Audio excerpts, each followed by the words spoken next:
Hey everyone, Eggman here with another video, and today I want to show off my Marvel Snap list that I've been using to climb recently. It's a location lockdown, and at least that's what I've been calling it, kind of deck where you just use cards that are really kind of obnoxious to play around and just prevent your opponent from playing cards, or just like manipulating any of your areas very efficiently, and you really just take advantage of it. So we're gonna just kind of go over the staples. I think my current list, some kind of alternatives from pool 1 and 2, as well as some stuff I'm looking forward to in pool 3. So just kind of the idea of the deck is really just the combination of Professor X as well as Storm. Both these cards are really obnoxious at what they do. Storm just floods a location, which is not only good for removing a location that might be kind of tricky to navigate or play around for the deck itself. You just blanket into a Storm, a flood location that floods the next turn.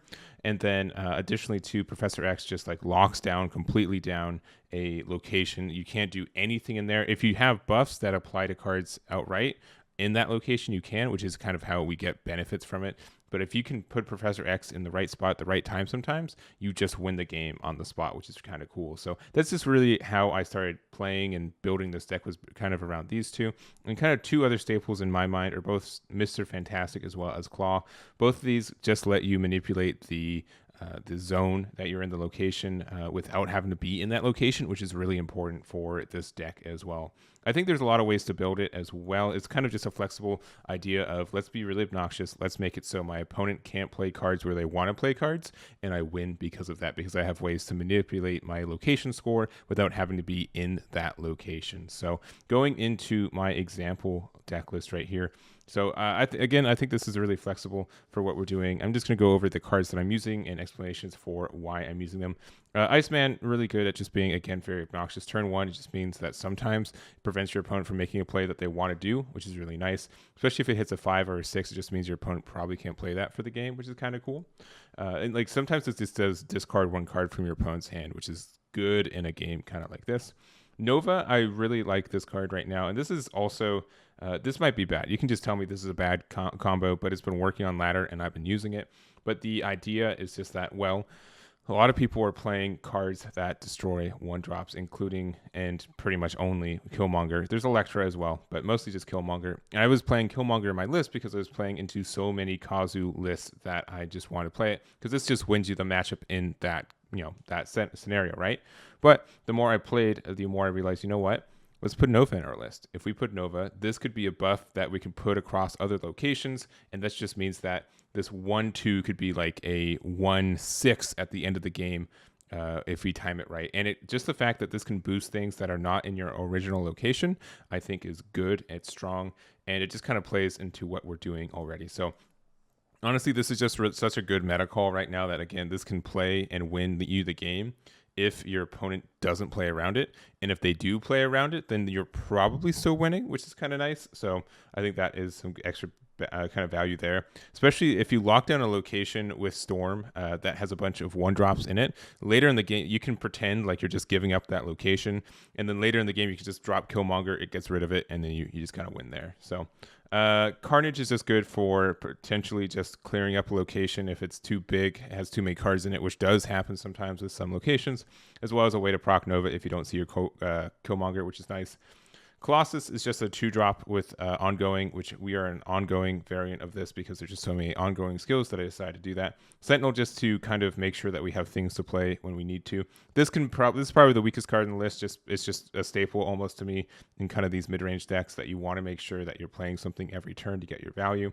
Mr. Fantastic is fantastic. Being able to put 2 across every location helps us out a whole lot, especially in this thing. So if you lock down a location and you want to make sure that you get your points to get there, this gets you there, and that can help you win this. And something else to kind of mention about this list while we're at it, this is not a deck list where you win by a lot on any location. It's where you almost never have more points than your opponent overall. You just win strategic 2 locations, and you kind of just go from there. We have Storm, as we said, it locks down on location after 1 turn. Killmonger, and then we have Namor, and if we let us click, there we go. Namor, I think this is the best one for it. There's a bunch of 4-drops, and we'll talk about them in a minute. He's my most consistent one. You just put him in a location at the end of the game, and he's a 4/10, and this is being a 10 power normally wins a location that doesn't have more than 1 or 2 cards in it, unless it's just like a 5 or a 6. So he's really solid for this, especially since you can put him in a location where like you get a boost from Claw or from the Mr. Fantastic, and then he's just a 6 by himself in a location. He's a 12, so that's our 12 or a +6, so he's a 16. Like, it's just, you can't beat that very often. I think there are some other 4-drops if you don't like him as much, but it's worked out for me so far. Claw, as we've already talked about, and then Spectrum, just because this does boost up your cards in your areas as well. If you don't like Spectrum, I think Blue Marvel could be a good add to it also. Since this is only on reveal, it gives your ongoing cards +2 power, but this does give stuff like your Professor X. This gives stuff like your Claw, your Mr. Fantastic, your Colossus. All of them get +2, which is really helpful. But if you find it more helpful to give this +1 to everything, which could be the changer, because you could have more cards that aren't ongoing. Also, no more becomes a 4/12 again, just with the Spectrum. So I think those are fine, especially since Blue Marvel on 5 doesn't really do too much for us, because we don't have anything, like, we don't have like a better 6-turn play if we take the Spectrum out. But I don't know. Those are just the idea, the way to just kind of boost your effects and do that, I think, is kind of strong there. So this is my list here, and then going into some just alternatives that I've thought about. First one, I don't own the card, which is why it's not here. Sunspot's just a pretty solid 1-drop for us. You do have to be kind of careful because a lot of people are running Killmonger right now. But it's just the idea that if you just have a turn where this is stuck in a location, but you need it to boost it by 5, just pass the turn, and then you're fine. And so I think that's helpful, especially if you want to run a variant with Infinaut, where you just really, really win one location, and then you Infinaut on turn 6 afterwards.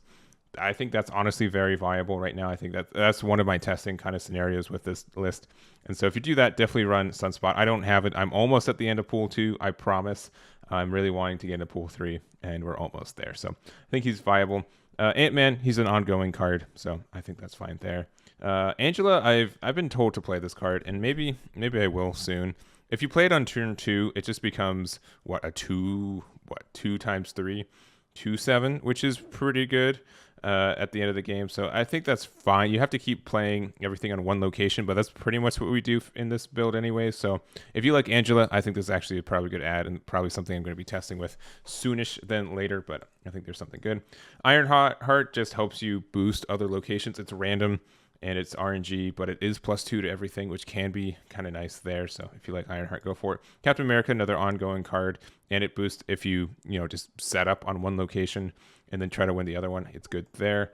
Jessica Jones is probably the best card to play after your Storm, because you can just play Jessica Jones, and then from there you can it becomes a 4/8. So between Storm and Jessica Jones, you usually can win the location. It's one of the 4-drops that I've been playing with around, as well as the Warpath. I think that's really good. And Shang-Chi. All 3 of these are just good 4-drops that just do different things. If you're playing against a bunch of dinos, play this. You usually win with Shang-Chi. And then also Warpath. If you just commit to saying one location, I'm not going to play anything on, this is just a super solid card for this. It becomes a 4/9, which can help you there. It is possible, but it's just a different way you have to build it. But it's also ongoing, which can be helpful too. Hobgoblin, being able to play this and in tandem with Warpath, where you can be winning a location without having anything on it because of Hobgoblin and Warpath. So I think that's solid as well. And then Vision, and we didn't talk about it either. I think that the 1-drop here, which one is it? Where is he? I have 2 of them. Where'd he go? Why can't I see him?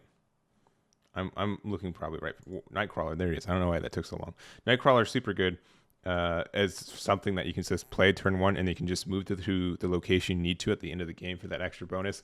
Vision, I think, is probably a little bit better if you're able to time it. A 5/7 that you can move to anywhere, I think, is solid, and it can move into a flooded location. It can't go into a lockdown location, but if you lock down something, that's the only thing. Like, you can lock down something, and then you play Vision, but then it just stays there, right? So that's either one. I think movement isn't a terrible option for it, but there's that.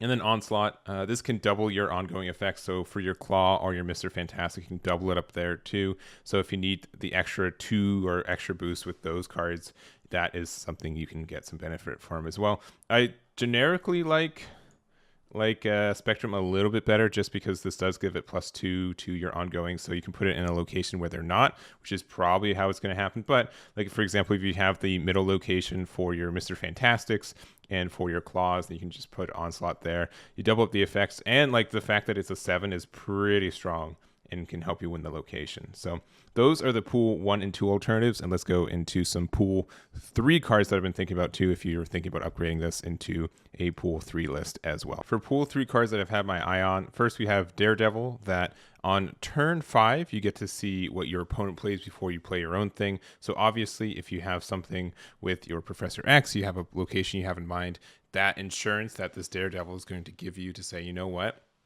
they're not going to play anything in this location. If you play the Professor X here, you're guaranteed to win it. Perfect. I think it's a good card for that. And it's just like a 2-drop you can play early game and just kind of have it chill out for the rest of the game. So not really good, in like not very much investment for it. And I think it's a huge payoff. So I think that's very, very strong.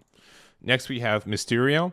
And it's really bonkers to me that they have a 2/5 in this. Now, how this card works is really interesting, is that it plays, you get to make, you put it in one location, and then it goes to the other 2 locations as well as illusions, and at the end of the game, the 2 illusions go away, and you find out which card is the actual Mysterio. So obviously it puts in a bunch of spots on your locations, but at the end of the game, they go away, and it shows who the real Mysterio is. So obviously not good for any kind of deck that wants to have all of the locations filled, but in the sense that this is a 2/5, and you kind of get to play with your opponent, and they're never ever sure exactly where it is, in the sense of where the end game numbers is. I think that's very strong. So I think that's very tricky, and if you want to be a tricky player, Mysterio is probably one of the best ones for it. Next up, we have Wave. So Wave, let's put, when you play it next turn, all cards in both players' hands cost 4. So it just means that both players are essentially only playing 1 card that next turn, and both players have access to a 5, or like if you play it on curve on turn 3, both players can play a 4, 5, or 6 drop.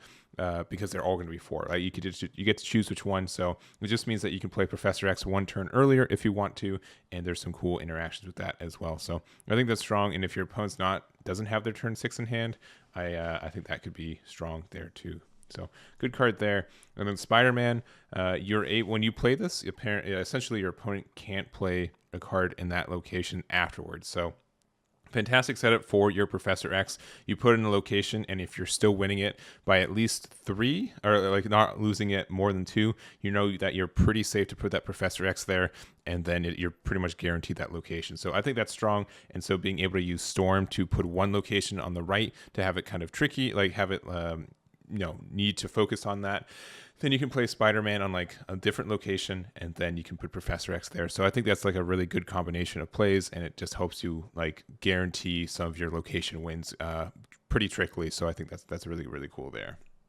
Then we have Captain Marvel, which you play on 5, and then at the end of the game, and I know I've seen so many meme posts that the AI isn't the best, but if you were to lose it, if you could win the game by having Captain Marvel move, you get to move it to that location. So I don't think it gets around Professor X's effect, but being able to play this in one location, and then let's say it's locked out by Storm instead, and you have an open spot, you can move over there and you still win the game. So I think being able to be flexible in that way, and especially like if there's like a bunch of 50-50s at the end of the game, this can help you win your 50-50 by going to the right spot, which I think is kind of nice. So if you like it, you can go for it there. And lastly, Dr. Doom. This puts just a 5/5 in pretty much every one of your 3 locations. So technically it's a 6 for 15, but the added benefit of saying, oh, you know what, I can put a 5 in the right where Storm's at, if it's stuck in the right or in the left, anywhere. If you need just to put 5 in any one of your locations, that you can do that, which I think is nice and helps you, again, with the Storm lockdown, which I think is there. Obviously, none of the cards, like with Professor X, none of the cards get into the locked area, so you have to do some other location math to get that number up, but I think it's a really good add there. So those are all the pool 3 cards that I've been kind of having my eyes on. If there's any other ones that I should be looking at, let me know, because I'm swear I'm close to pool 3. I am very, very close to getting there. Like I'm at I'm less than 100 away. I'm less than 100 away until we get to pool 3, and probably just getting my butt kicked all over again in new and fantastic ways. But that's going to be this video for me. Let me know if you guys have any other decks you want me to go over, or just what pool restrictions you have or anything else. I've been really enjoying this game, and all the deck building and all the challenges for it. It's just been a lot of fun. So that's going to be it for me. Thank you guys so much for watching, and I'll catch you all next time.